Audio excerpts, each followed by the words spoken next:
Assalamualaikum warahmatullahi wabarakatuh. Kembali lagi dengan saya Ilmi Ihsan dari Indonesia. Kali ini kita dengan Kak Suwardi Bakri yang merupakan konsultan dari program IES Pertanian Youth Entrepreneur and Employment Support Service. Nah, kita akan berbincang mengenai program IES ini dengan beliau.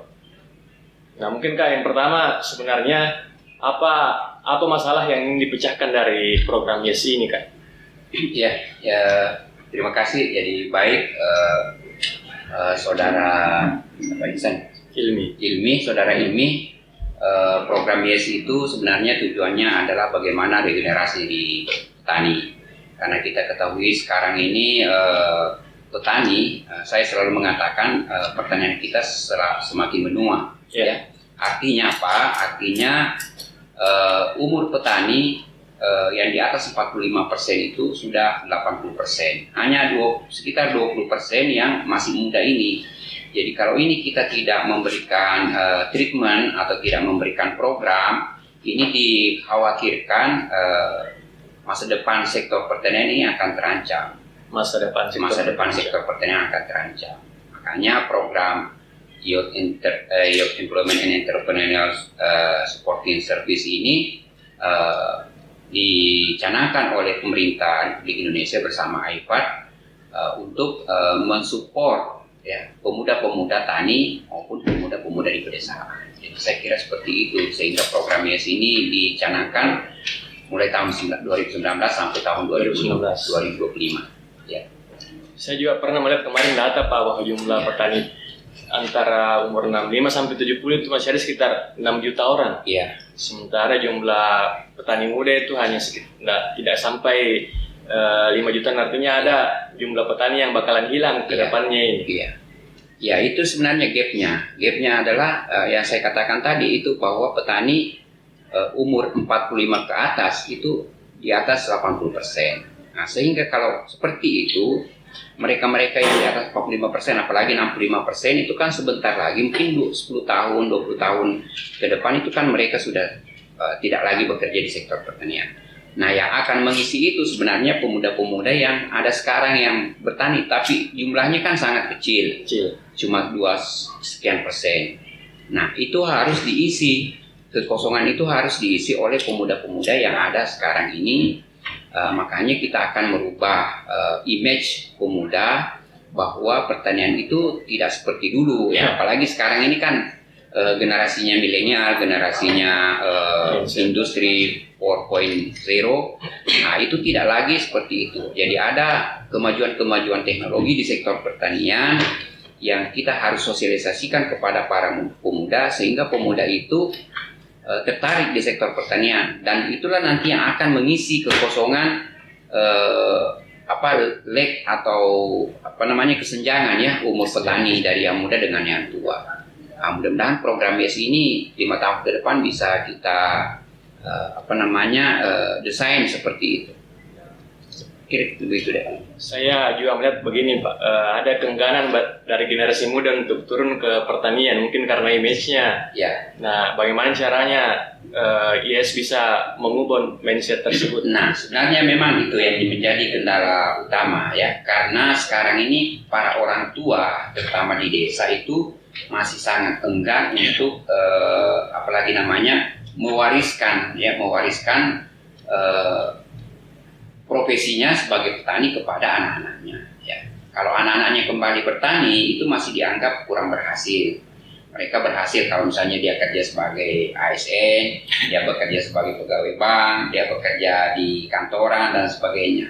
Nah, image itu yang akan kita rubah. Makanya kampanye terus-menerus yang kita katakan pertanian itu tidak jorok lagi ya, kita menggunakan teknologi. Bahkan sekarang Kementerian Pertanian itu kan sudah meluncurkan alat-alat dan mesin-mesin pertanian yang serba canggih. Wah ya, sekarang misalnya sudah ada smart irigasi ya, irigasi itu bisa dikontrol misalnya melalui smartphone.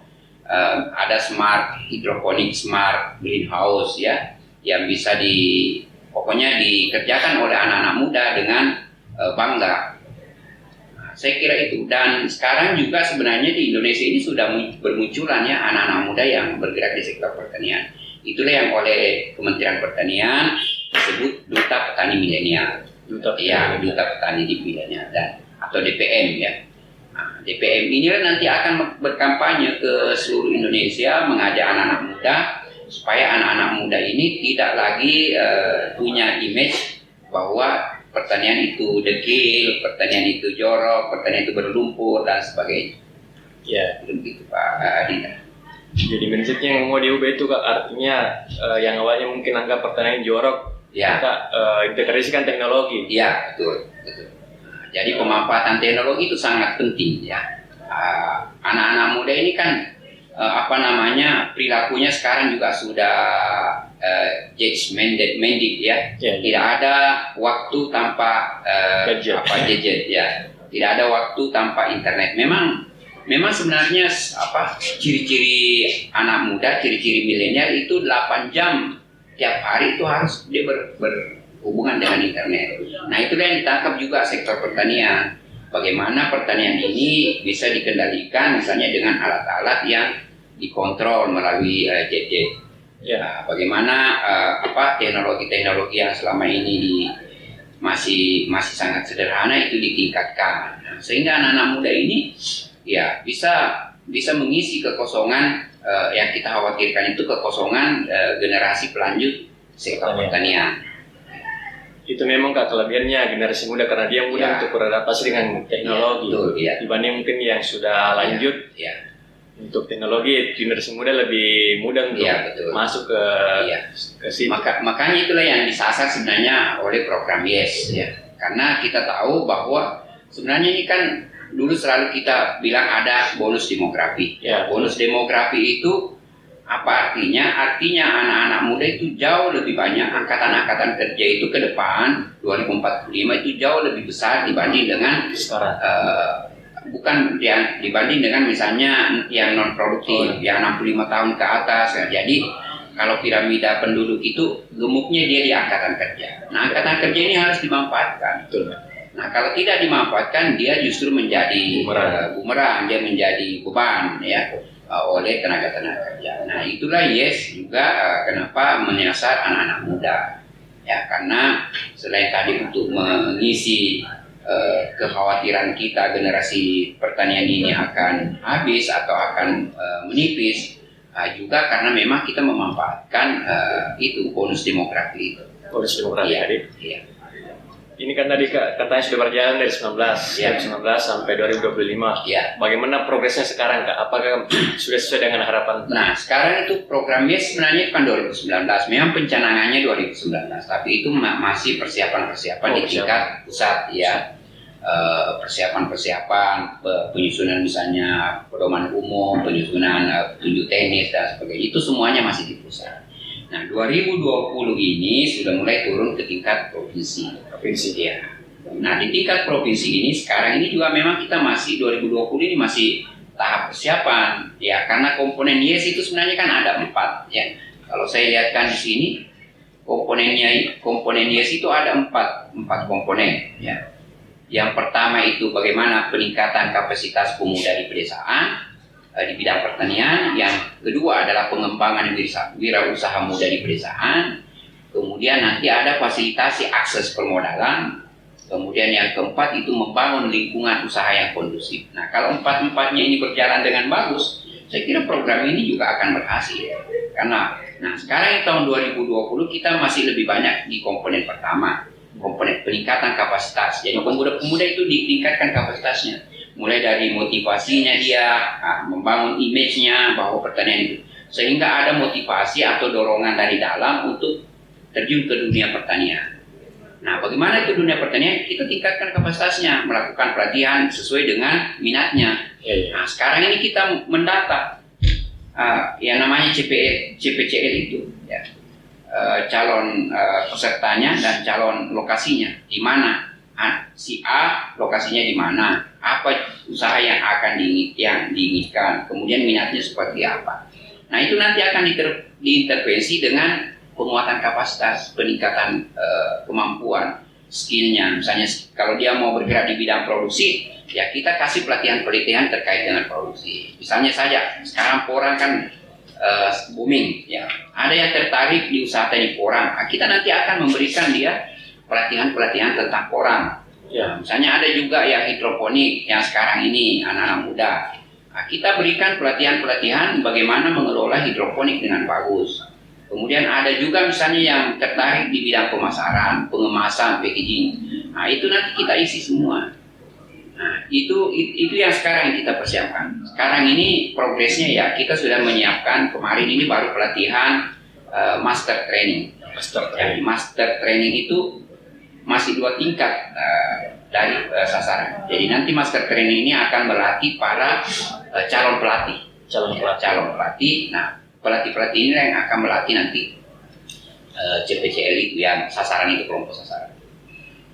Ya. Jadi ada CPCL tadi. Iya, CPCL calon peserta dan calon lokasi. Ya, pesertanya siapa, lokasinya di mana. Misalnya di 4 kabupaten kan di Indonesia 15 kabupaten. 15. Ya, ada 4 di Jawa Barat, ada 4 di Jawa Timur, 4 di Sulawesi Selatan, dan 3 di Kalimantan Selatan.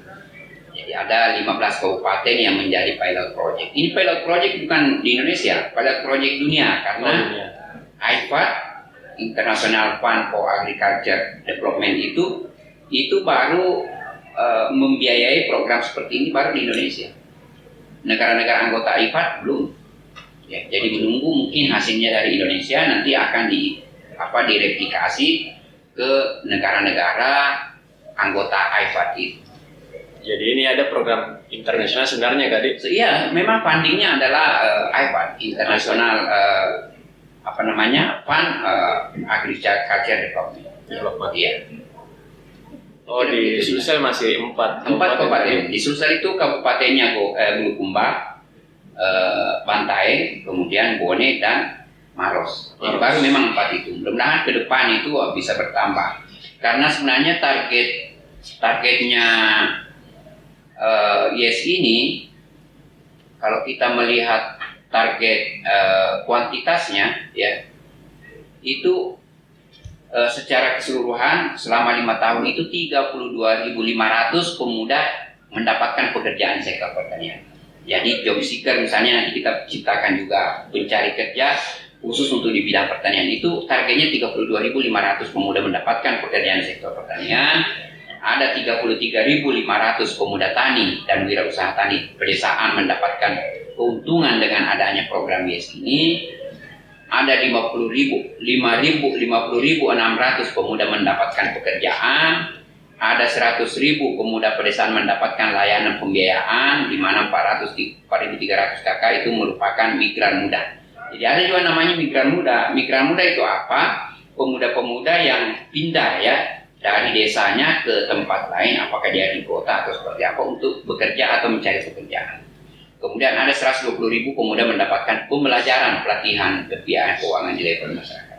Jadi memang itu target YES itu sangat besar. Ya. Ini memberikan nanti kontribusi kepada Kementerian Pertanian yang targetnya memang kalau tidak salah 2,5 juta pemuda menjadi wirausaha di sektor pertanian. Masuk sektor pertanian sebagai wirausaha. Iya, berwirausaha di sektor pertanian. Saya kira itu nanti Adinda Ilmin juga ini setelah selesai misalnya ya harusnya terjun di dunia pertanian.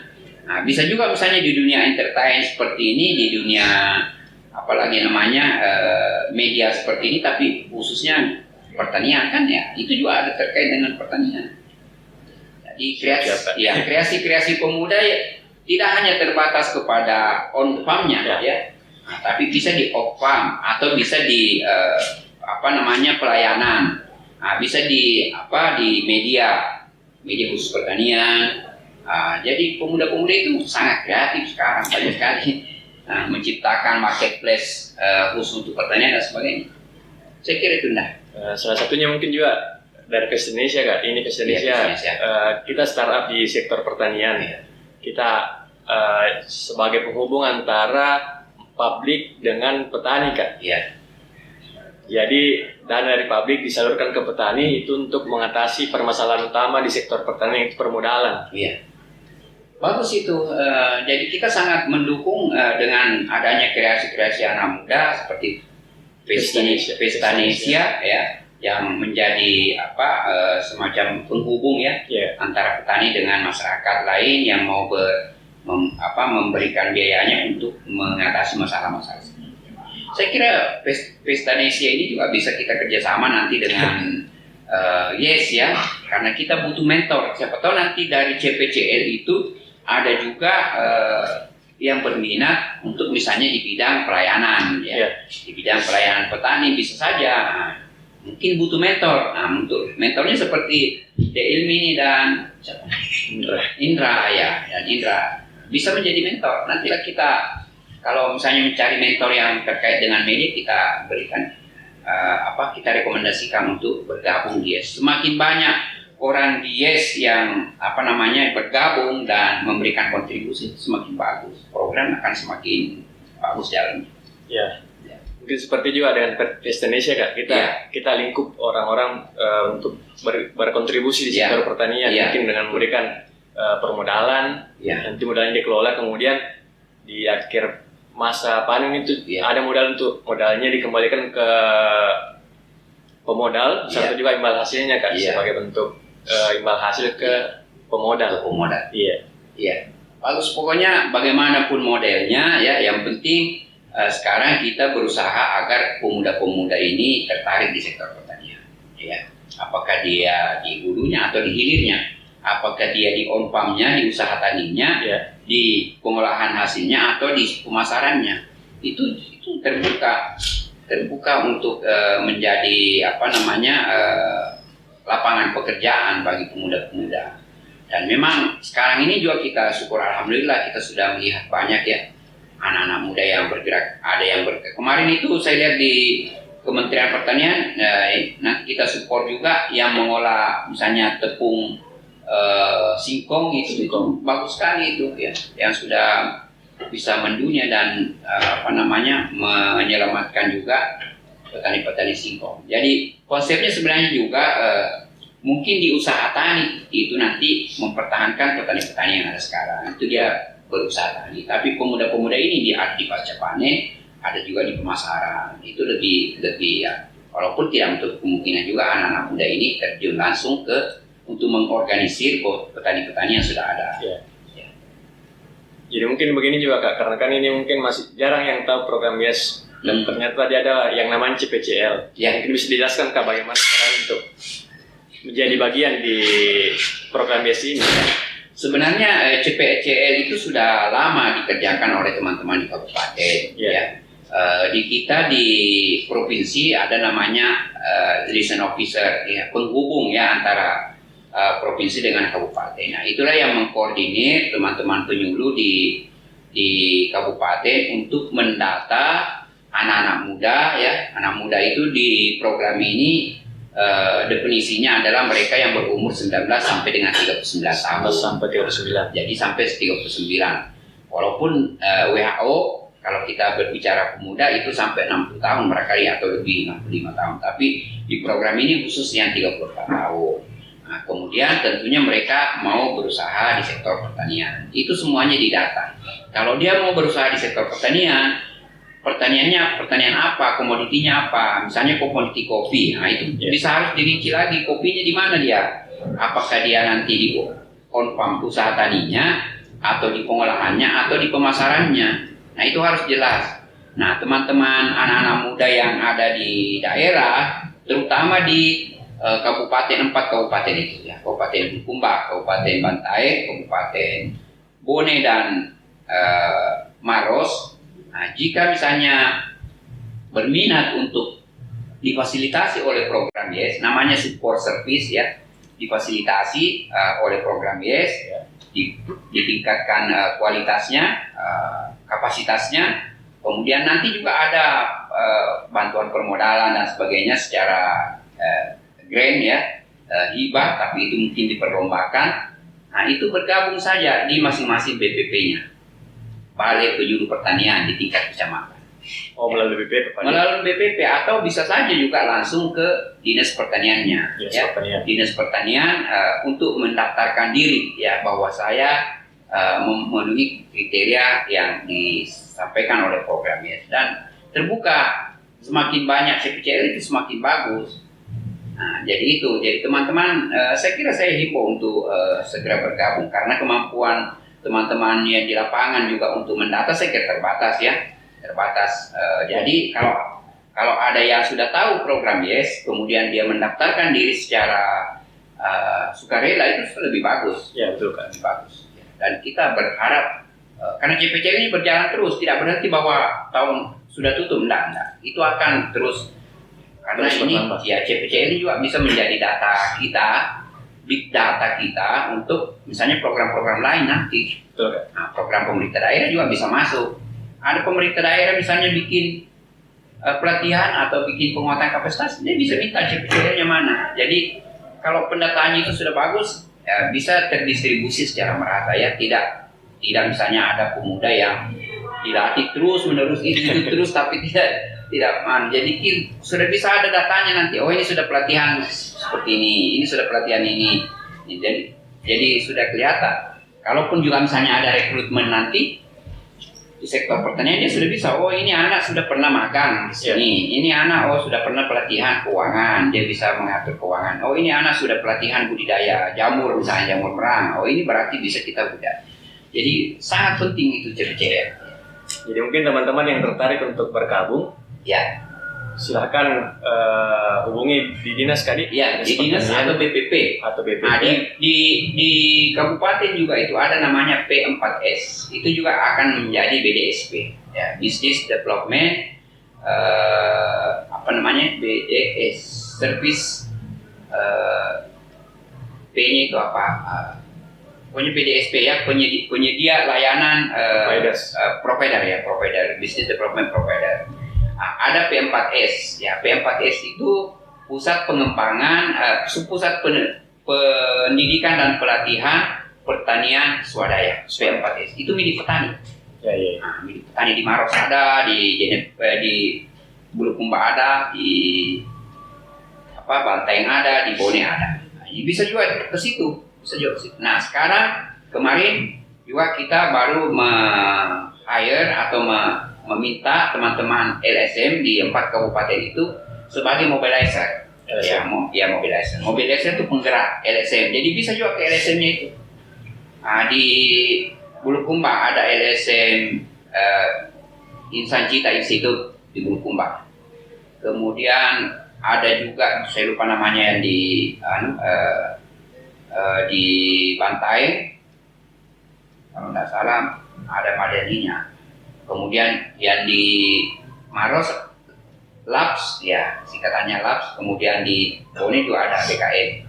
Nah, saya kira itu Ninda. Jadi ada beberapa channel yang bisa dimasuki oleh teman-teman milenial yang ada di daerah ini yang belum tahu program YES untuk bertanya apa itu program YES atau sekaligus mendaftar dia sebagai calon peserta, calon lokasi, kelihatan lokasi Indonesia. Jadi itu Ninda ya. Ya, saya rasa ini Kak bakalan berdampak besar sekali ke depannya untuk sektor pertanian Indonesia ini Kak. Dengan melibatkan pemuda Kak atau yang masih tinggi semangatnya. Memang itu yang disasar pemuda. Nah, pemuda itu kan inovatif, dia kreatif, dia sudah pemikirannya itu sudah internet minded ya. Dia sudah pokoknya dijelaskan sedikit terkait dengan internet dia sudah tahu. Nah itu yang nanti menggerakkan sektor pertanian. Mungkin ada harapan tadi Kak ke teman-teman pemuda-pemuda untuk jadi selalu saya katakan ya di media-media yang misalnya media sosial ya bahwa wahai pemuda jangan takut berusaha tani ya. Jangan takut menjadi wirausaha tani karena pertanian itu tulang punggung perekonomian Indonesia bahkan dunia ya. Orang selalu bilang tidak ada petani tidak ada makanan, tidak ada kehidupan. Jadi selama ada kehidupan ya pasti sektor pertanian juga akan bagus. Jadi mulai sekarang image Anda ya, image teman-teman milenial bahwa pertanian itu kotor, pertanian itu tidak menjanjikan pendapatan yang bagus, pertanian itu sangat sulit dikerjakan, harus turun sawah dan sebagainya. image itu sudah lama. Nah, sekarang ini kita era industri 4.0, bahkan society 5.0. Nah, jadi teknologi ini yang harus kita manfaatkan. Kita selalu pakai gadget, ya. Bagaimana gadget kita ini bisa bermanfaat untuk sektor pertanian? Banyak smart irigasi, smart greenhouse yang sudah dibuat dan diciptakan oleh teman-teman atau anak-anak muda. Jadi sekali lagi masa depan Anda itu ada di sektor pertanian. Mari bergabung memajukan sektor pertanian. Ya. Pertanian maju, mandiri dan modern, itu kan motonya sekarang, ya. Saya kira terima kasih banyak Dinda ya atas kesempatan untuk menyampaikan ini program Yes. Ya, mudah-mudahan lembaga Fiesta Indonesia juga memberikan kontribusi yang besar terhadap sektor pertanian dan kita support semuanya. Mari kita terus berkontribusi ke sektor pertanian. Ya. Bagaimanapun caranya, bagaimanapun jalannya, intinya kita bisa membangun sektor pertanian karena tanpa pangan tadi tidak ada kehidupan. Tanpa petani tidak ada pangan. Tanpa pangan tidak ada kehidupan. Salam sukses. Kita lanjutkan di video-video selanjutnya. Assalamualaikum warahmatullahi wabarakatuh. Waalaikumsalam warahmatullahi wabarakatuh. Sip. Ya.